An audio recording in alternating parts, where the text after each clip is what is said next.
Thanks so much for joining us for CBN News Today. I'm Ephraim Graham. After a busy holiday weekend in the shopping malls, millions of Americans are expected to log onto their computers and continue their consumer binge today. It has been dubbed Cyber Monday, and experts expect them to spend about $2.5 billion. Dale Hurd has the story. The Monday after Thanksgiving has been the biggest online shopping day of the year since 2010.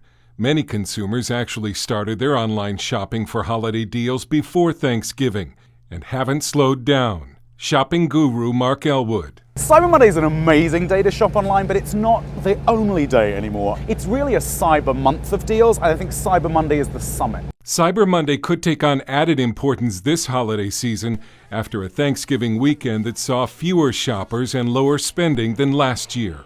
Although 133 million people went to the stores between Thanksgiving and today, that's down more than 5% from 2013. But while shopping online, how can consumers keep their credit cards and their personal information safe? Shark Tank's Robert Herjavec made his millions in cybersecurity. Don't shop online where you're out in public using public Wi-Fi.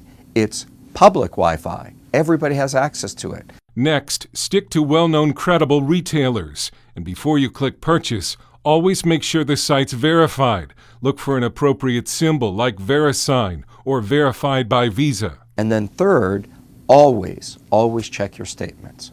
If you catch fraud on your card right away, typically you're not responsible. Herjavec warns consumers to check those monthly statements, line by line, for small questionable charges, usually under $20. Dale Hurd, CBN News. Protests continue across the country even after this weekend's announcement that Officer Darren Wilson has resigned from the Ferguson police force. Wilson stepped aside after officials said his presence could create trouble for his family and the force. Last week, a grand jury declined to indict him in the August shooting death of 18-year-old Michael Brown. The mayor of Ferguson says Wilson did not receive a severance package. Nevertheless, protests have spread across the country. President Obama and his cabinet will meet today with civil rights leaders and law enforcement to talk about the situation. The White House says the cabinet will focus on the, quote, mistrust between law enforcement and communities of color. They will also review the federal programs that provide military-style equipment to law enforcement. More minority children now attend U.S. public schools than white children, including some 13 million Hispanic students. But Latino church leaders say they're concerned because so many drop out of high school. It's why they're encouraging pastors to preach education from the pulpit. Heather Sells has this story. When it comes to high school dropouts, Hispanic students lead the pack. 13% don't finish high school, compared to blacks at 8% and whites at 4%. Jenny Martinez says she felt alone as she considered college. I remember going to high school and there weren't as many Latinos graduating. Very few taking AP classes, which are advanced classes. This so-called Hispanic Education Gap has become a priority for many Hispanic churches, and the thinking goes like this, that educated followers of Christ can and should go into all sectors of society in order to better spread the gospel. Our main message is this is important to us. This is a priority. We're the salt and the light. We are ambassadors of the kingdom of God. We need to finish our education. We need to not only be preachers and missionaries and evangelists, but we need to become lawyers and doctors and governors and senators. Reverend Tony Suarez is helping to promote a new education campaign led by the National Hispanic Christian Leadership Conference, which represents 40,000 churches. He admits the challenges are great. I think some of that has to do with the immigration issue. Some of it has to do with parents that have been deported, single mother families raising their kids. The sons have to drop out of school to start work because the father's missing at home. Some of them, they have never had a family member that has graduated from high school. So there is no role model in their lives that they can look to. The good news, the church can play a unique role to help families keep their kids in school. The church is the most powerful influence that many of these families will ever have. It's the place where they're together. It's the place that influences the way they think, the way they act. Author Mike Gonzalez says research shows another key link between church and school. Church attendance is a much better indicator of how a kid will do in school, even if it's not a church school, right? Not a non-religious school, how he will do in school, than the color of his skin. Maria Rodriguez credits fellow believers at her suburban Washington church with encouraging her to get a master's degree. What really inspires me is within my church, we actually have a spirit of excellence and giving God our best. Rodriguez also hopes her pursuit will help inspire a new generation. I currently work with the youth in our church, and I know that in them seeing, hey, Maria did it, she can do it, then they can feel motivated as to, you know what, I can do it. And just maybe the tide will turn, leading more young Hispanics to stay in school and pursue a better future. Heather Sells, CBN News. An American Christian couple is stuck in Qatar. Sunday, a Qatari appeals court cleared Matthew and Grace Wong of charges linked to the death of their 8-year-old adopted daughter, Gloria. She died while in their care in March. When the Wongs tried to leave the country yesterday, they were stopped at the airport and had their passports confiscated. CBN News spoke with the Wongs via Skype last week about the case and their daughter's death. Gloria was adopted from a very difficult, impoverished background. She was neglected, abused as a child, and so yeah, when she came to us, that was what she brought, and it's quite common for children adopted out of who have experienced hunger and malnourishment to have difficulties. The Wongs were living in Qatar because of Matthew's job. Western-style adoptions and cross-cultural families are very rare in the Middle Eastern country. The Wongs say the cultural misunderstanding likely contributed to the murder charge. No word on when the couple will be able to leave the country. They were met at the airport by U.S. Ambassador Dana Shell Smith, reflecting the intensity of American government interest in the case. UK security officials are taking seriously a terrorist threat to bomb 5 European airliners over the Christmas season. The Express website reports officials are considering banning carry-on bags as well as mobile phones and all electronic devices on passenger jets. The plot is said to involve Muslim terrorists who want to smuggle bombs on planes bound for European cities to create a, quote, spectacular attack. The website reports British authorities say some kind of terrorist attack in the UK is, quote, almost inevitable with so many British jihadis returning from the fighting in Syria. There are shocking new figures on the number of people being held as modern-day slaves in Britain. The UK Home Office now says there were 10,000 to 13,000 people forced into prostitution, domestic labor, farm work, and factory jobs against their will last year.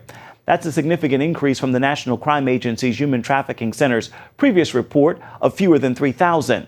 A modern slavery bill is now moving through Parliament, aimed at giving courts in England and Wales new powers to protect people who are trafficked.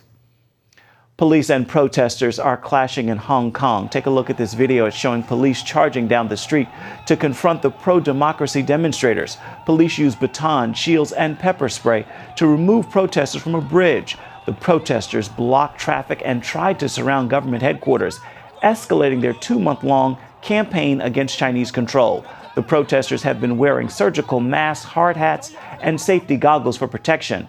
They're chanting, quote, I want true democracy.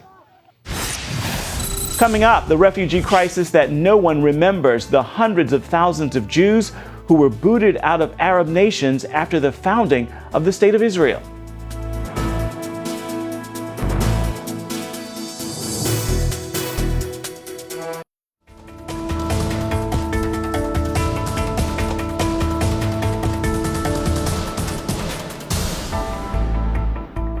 A large California graduate student union is considering launching an anti-Israel boycott at the University of California.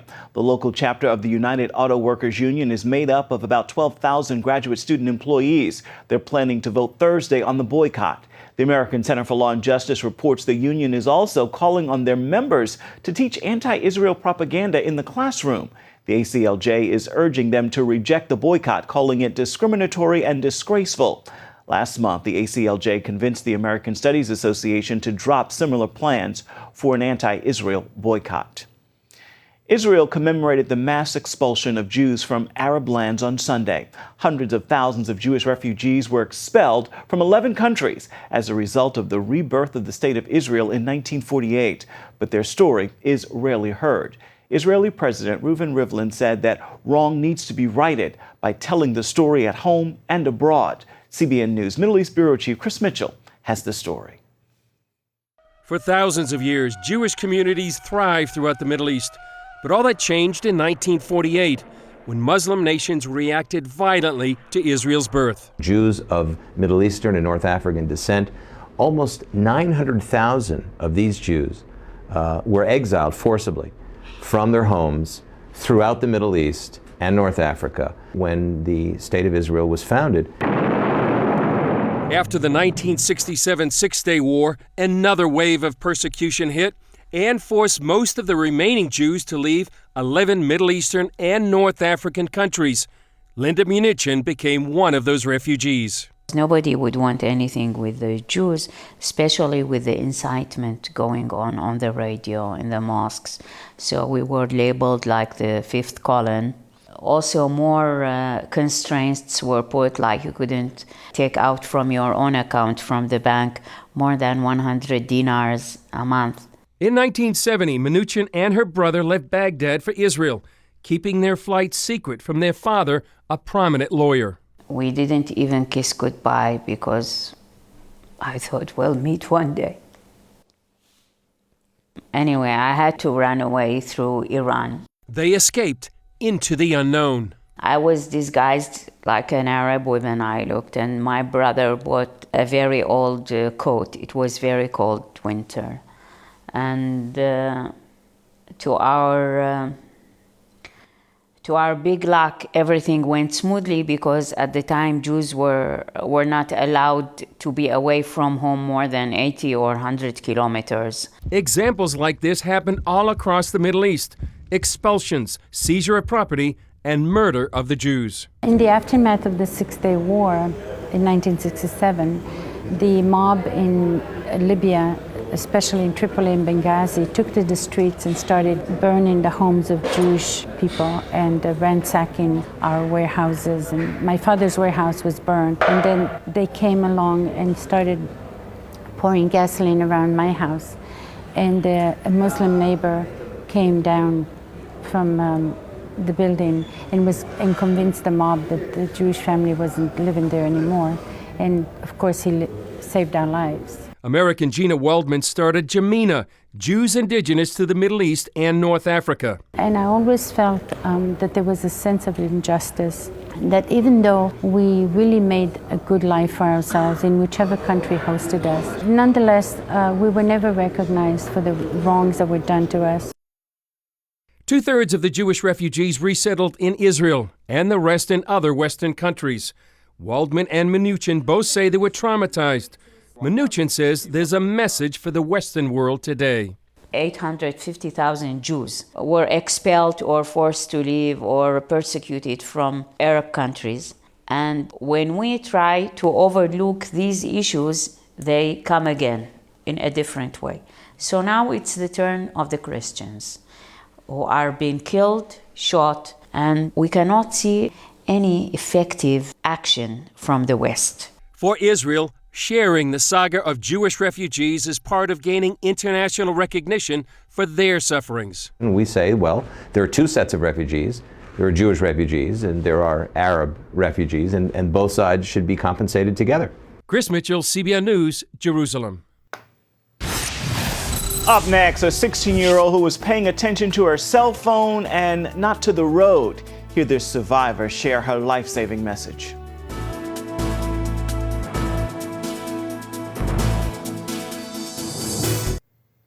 It is one of the most dangerous things you can do behind the wheel, texting while driving. It is just one example of the distracted driving that causes 10% of all deadly crashes for drivers younger than 20 years old. Angela Zadapak brings us this story of one teenager whose life was changed forever in one instant on the highway. 10% of all fatal accidents that happen with drivers under the age of 20 years old are a result of distracted driving. I recently met with a survivor who now focuses on raising awareness. Katie Matthews was a 16-year-old living in Venice, Florida. Then an accident changed her life forever.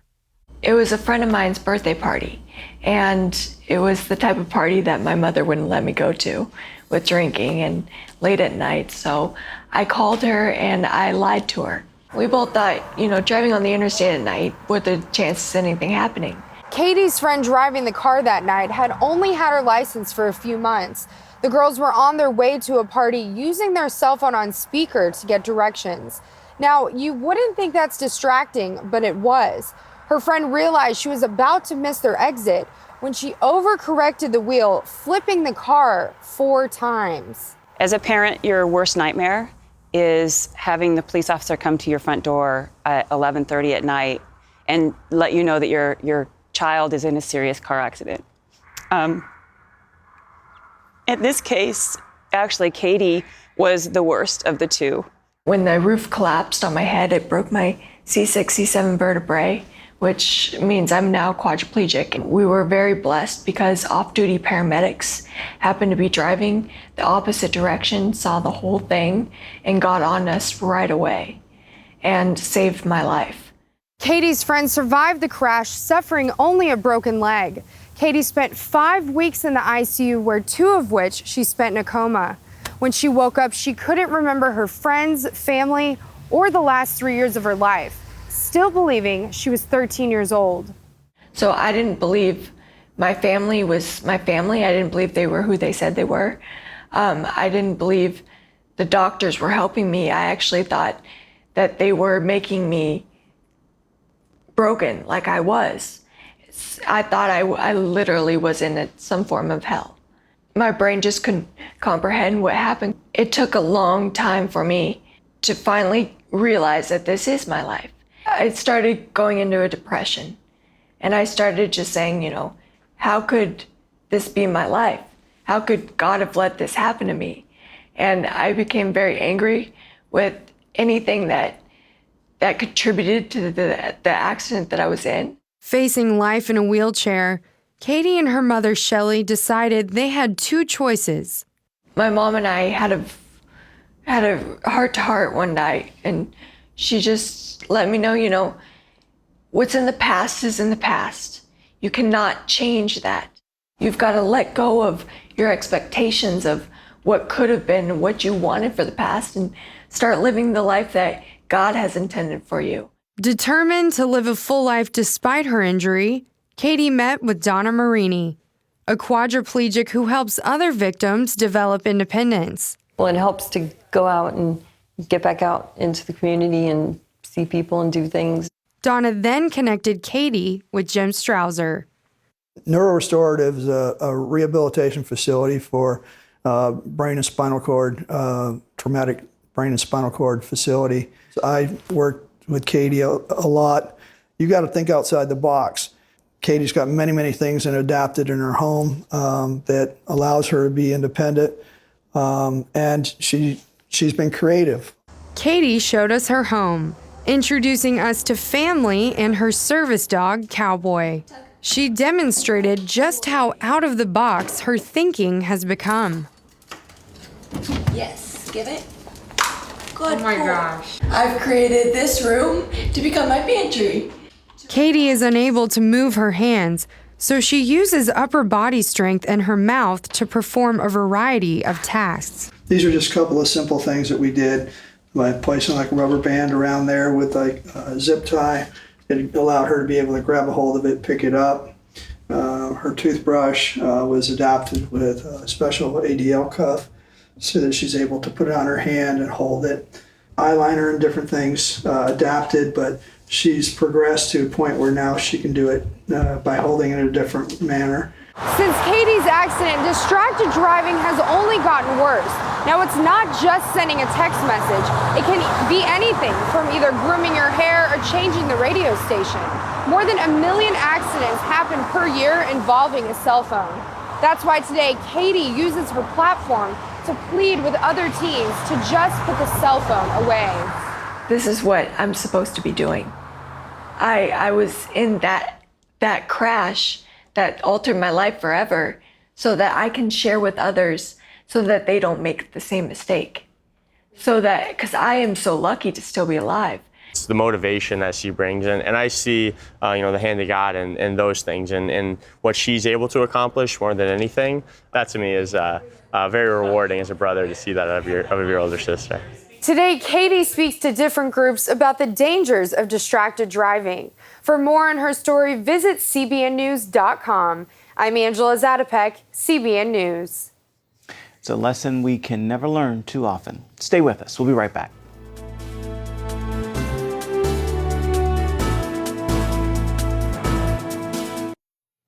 And finally this hour, Operation Blessing is helping families in Kenya overcome extreme poverty. Families are learning how to harvest drought-resistant crops through an initiative aimed at improving living standards. The farming program teaches villagers how to tend their own gardens and grow nutritious foods to fight malnutrition. Villagers sell the crops at market to earn money for clothes, tools, and other necessities. They also learn money management and other skills to run their own businesses. You can find out more about Operation Blessing by going to its website, ob.org. Well, that is going to do it for now for CBN News Today. You can find more of our exclusive coverage of the issues you care most about at cbnnews.com. Be sure to tell us what you think about the stories you've seen here today. You can do it on Facebook or at CBN News on Twitter. Hope you join us again right here next time. Make it a marvelous Monday, everybody.